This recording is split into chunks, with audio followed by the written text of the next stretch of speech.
خدای یریږم که سپېڅلی سوم نو مړ به سمه، په پښتون قام کې که ښاغلی سوم نو مړ به سمه. زه څه اوزګار نه یم یارانو چې شعرونه وایم، دا زړه مې درد کوي که غلی سوم نو مړ به سمه. د دغه شعر خالق بختزاده دانش صاحب را سره دی. ښاغلی دانش خدای مو راوله او ډېره زیاته مننه. مننه سیرصاحب، ډېره زیاته مننه. السلام علیکم ورحمت الله وبرکاته. دغه ستاسو شعر چې ما ووایي تا وایي چې که دا زړه مې درد کوي که غلی سوم نو مړ به سم. نو د زړه درد د شعر لیکلو سره یا د شعر ویلو سره کمیږي؟ کمیږي خو نه، که نو زیاتېږي اظهار سره ټکور خوشي نه. ها زیاتېږي نور سره زیاتېږي. بهرحال ګرانې پوښتنې وکړې. د نن سبا دغه ټولنیزو رسنیو شاعري ده، د ټیک ټاک شاعري ده، په فیسبوک باندې شاعري کېږي. څنګه ګورئ دې شاعرۍ ته او دې ځوانانو ته څنګه ګورئ؟ تاسو هم ځوان یاست، خو هغه چې د تاسو نه ځوانان دي که نه، د هغوی دې شاعرۍ ته دې هغه ته څنګه ګورئ، څنګه یې ارزوئ؟ یاره ولا کله کله سړی خفه شي. ولې؟ ځکه چې معیار وغورځېدو، ډېر وغورځېدو، د شعر هغه سپېڅلتیا پاتې نه شوه. دغې ته سړی خفه کېږي. نور شعر مشهور شو، په سوشل میډیا باندې مشهور شو، دغې ته سړی خوشحاله وي، خو معیار پاتې نه شو.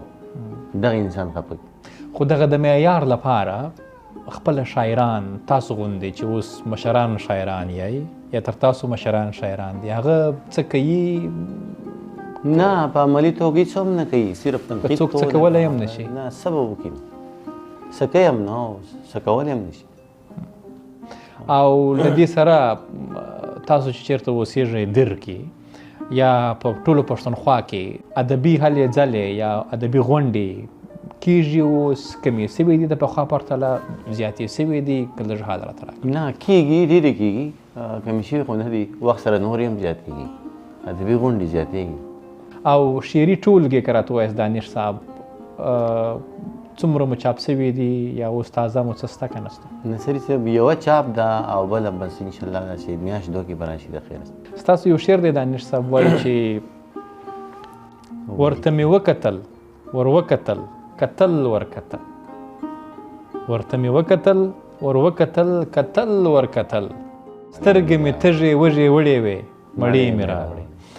فکر کوم دغه شعر مو په خوست کې ویلی و. دا هم په خوست په شعر کې کوم بدلون راغلی دی که نه؟ په پښتونخوا کې یادوم د پخوا پرتله یو 10 کاله مخته چې څنګه شعر ویل کېده یا څنګه مشاعرې به کېدې، اوس پکې کوم توپیر بدلون راغلی دی که نه همغسې دی؟ یاره ډېر بدلون راغلی دی. اوس خو دا وي چې په مشاعرو کې خلک زیات وي، خو زه فکر کوم اکثر د استادانو هم زه تپوس کوم مخکې به د مشاعرې داسې ډېر سنجیده غونډه کې ماحول و، اوس یې لږ داسې جلسو غونډه کې شکل اختیار کړی دی. نو هغه مشاعرې بل شانتې وي، دا مشاعرې خو ممکن ده دا به د وخت غوښتنې داسې وي. او دغه له ځینو شاعرانو سره چې زما خبرې سوي دي هغه وایي چې دغه ټولنیزې رسنۍ چې راغلي دي یا چې فعالیت پرې زیات سوی دی، خلک چې ډېر ورته راغلي دي، نو هغه د شعري ټولګو چاپول متاثره سوي دي. تاسو دا منئ؟ تر ډېره حده متاثر شوي دي، ځکه چې کتاب لوست کم شوی دی. اکثر دا خبره کېږي هم او دا کتاب چې کوم خرڅوي کوم دکانداران دي که نه، هغه هم دا خبره کوي چې لکه اوس کتاب خلک لولي نه، او دا خبره تر ډېره حده ټیک ده، اوس کتاب لکه خلک کتاب لولي نه. دغه نوي ځوانان راځي، تاسو ته به ډېرو تاسو به یې استاد یا تاسو به فالو کوي په شعر و شاعرۍ کې پیغلې او ځوانان. موږ چې هر ځای وګورو په پښتو وطن کې، د پښتنو په وطن کې، لکه هر ځای کې نارینه یې په شعر کې کم موږ وګورو، نو ځوانان هلکان خو ستا ښه شعر لیکي ستاسو په شمول یا تر تاسو نور ځوانان، خو نجونې شاعرانې د نشت برابرې دي. علت یې دا دی چې ستا نه که نه راځي نه مخې ته؟ شته نه، په ډېرې شی دي. د پښتني څخه هم د پښتني ځوانان، پښتني پیغلې دا ټولې شاعرانې دي، پښتني میندې هم شاعرانې دي، پښتني پیغلې دا ټولې شاعرانې دي، خو راتلی نه شي او راځي هم نه، او که راشي نو بیا دا ټولنه داسې ده چې هغې مخکې تګ ته پرېږدي هم نه، داسې نه شي. نشته، ډېرې ښې شاعرانې دي بهاینډ سکرین، نو شته ډېرې ښې شاعرانې، ښه په سکرین نه راځي. په سکرین نه راځي. وروستی که داسې یو دوه درې کلامه تازه راته ووایاست، بس بیا به درنه اجازه واخلو. مننه. ولې نه ووایم درته یو دوه شعرونه به وایم چې ما هره نغمه واورېده زه هر یو ساز ته ګډ شوم ما هره نغمه واورېده زه هر یو ساز ته ګډ شوم نن د مینې په مستۍ کې د اذان آواز ته ګډ شوم ما تږې سترګې دروړې تا سراب کړلې مخمورې ما تږې سترګې دروړې تا سیراب کړلې مخمورې تت آیین شوم تماشه شوم دغه راز او نیاز ته ګډ شوم غزل درته یم چې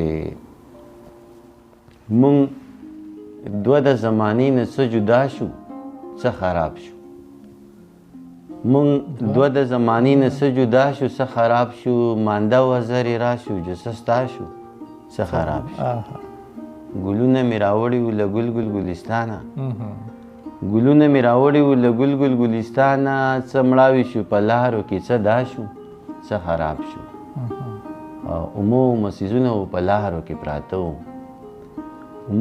اومه څیزونه وو په لارو کې پراته وو چا وخوړل چا نه خوړل څه څښا شو څه خراب شو نصیر صاحب مونږ یو دوه کې حیران نه یو په دوه درې کې تاویږو مونږ یو دوه کې حیران نه یو په دوه درې کې تاویږو مونږ نیم نیم انکاري شو څه رضا شو څه خراب شو ډېر ښه مونږ یو دوه کې حیران نه یو په دوه درې کې تاویږو مونږ نیم نیم انکاري شو څه رضا شو څه خراب شو دانشه منګړه ته روایاتو نشیان کړو دانشه منګړه ته روایاتو نشیان کړو خصم دم سودایان په څه سودا شو